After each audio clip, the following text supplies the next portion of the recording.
برطانیہ میں 10 سالہ سارہ شریف قتل کا فیصلہ، عدالت نے باپ عرفان شریف اور سوتیلی ماں بینش بتول کو قتل کا مجرم قرار دے دیا۔ شام میں ٹیکنوکریٹس کی حکومت بنائیں گے، موجودہ عبوری حکومت مارچ 2025 تک کام کرے گی، باغی رہنما ابو محمد الجولانی کا بیان۔ امریکی صدر جو بائیڈن نے 1500 مجرمان کی سزائیں تبدیل کر دیں۔ بٹ کوائن $1,00,000 تک کیسے پہنچا، آگے کیا ہوگا؟ اور اب برطانیہ جانا اور بھی مشکل ہو گیا۔ جی یہ تھی ٹاپ سٹوریز، اور اب ذرا ہم بڑھتے ہیں آج کی سب سے بڑی خبر کی طرف۔ سب سے بڑی خبر برطانیہ سے آئی ہے، اور برطانیہ کی عدالت نے سارہ شریف قتل کیس کا فیصلہ سنا دیا ہے اور اس بچی کے والد اور سوتیلی ماں کو مجرم قرار دیا ہے۔ لندن کی عدالت نے سارہ شریف قتل کیس کا فیصلہ سناتے ہوئے مقتولہ کے باپ عرفان شریف اور اس کی سوتیلی ماں بینش بتول کو قتل کا مجرم قرار دے دیا ہے۔ اب یہ جو کیس ہے اس کی ڈیٹیل ہم آپ کے سامنے ذرا لے کر آتے ہیں۔ 10 سال کی بچی تھی یہ سارہ شریف، اور اس کی لاش واکنگ میں گزشتہ برس 10 اگست کو اس گھر سے ملی تھی جہاں پر وہ بچی رہتی تھی اپنے والدین کے ساتھ، اور برطانوی پولیس کی جانب سے یہ کہا گیا کہ سارہ کے جو والد، اس کے چچا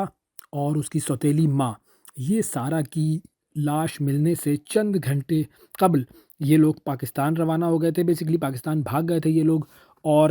جب یہ لوگ پاکستان پہنچے ہیں تو پھر سارہ سے متعلق اطلاع پاکستان سے ہی اس کے والد نے برطانیہ کے ایمرجنسی نمبرز پر دی تھی، اور برطانیہ کی جانب سے ملزمان کی گرفتاری کے لیے پھر پاکستان سے رابطہ کیا گیا تھا۔ 1 مہینے کے بعد جب یہ لوگ برطانیہ واپس آئے تو تینوں کو، یعنی کہ اس بچی کے باپ کو عرفان شریف کو، اس کی سوتیلی ماں بینش بتول کو اور اس کے چچا کو، تینوں کو جہاز سے ہی حراست میں لے لیا گیا تھا۔ اور یہ جو مقدمہ ہے یہ سارہ کی ہلاکت کے 1 سال کے بعد شروع ہوا۔ پروسیکیوٹر نے سارہ سے ہونے والے سلوک کی تفصیلات عدالت میں پیش کی، اس کی ٹوٹی ہوئی ہڈیوں کے ایکس رے دکھائے گئے، کمپیوٹر کی مدد سے اس کے جسم پر جو زخموں کے نشانات تھے وہ واضح کیے گئے، عدالت میں سب کو دکھائے گئے۔ ایملی جونز جو کہ پروسیکیوٹر تھیں، اس نے درجنوں ہولناک زخموں، جن میں نئے زخم تھے، پرانے زخم تھے، جلنے کے نشانات تھے، دانتوں سے کاٹے جانے کے نشانات تھے، اس کے بارے میں تفصیلات عدالت کو فراہم کی، اور یہ بھی بتایا کہ اس کے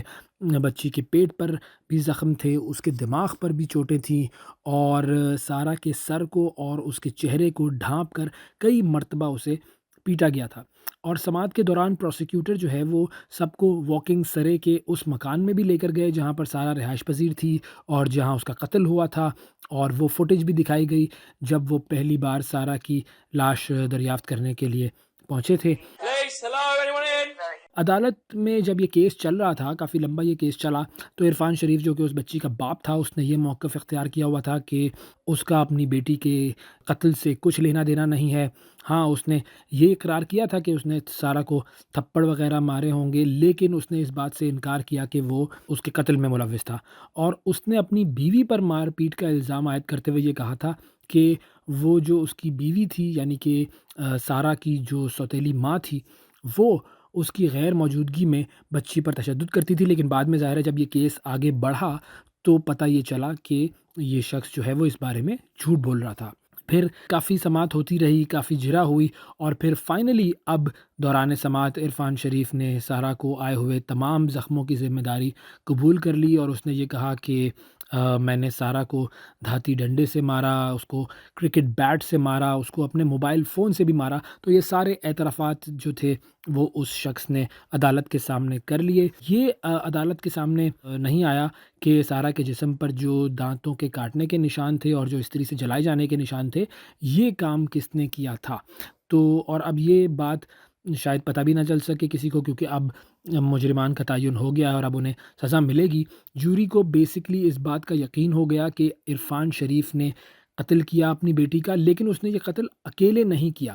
اور جو اس کی بیوی تھی، یعنی کہ سارہ کی جو سوتیلی ماں تھی، اس نے اس کام میں عرفان کی مدد بھی کی یا اس کی حوصلہ افزائی بھی کی، اس وجہ سے اس کا بھی سارہ کی موت میں ایک اہم کردار تھا۔ پھر ایک تیسرا کردار فیصل ملک جو کہ سارہ کا چچا ہے، اس نے بھی مقدمے کے دوران گواہی دینے سے انکار کیا، اور جوری کو پروسیکیوشن کے اس دعوے پر یقین ہو گیا، ان کو گھر میں پیش آنے والے واقعات کا علم تھا، یعنی کہ اس کے چچا کو،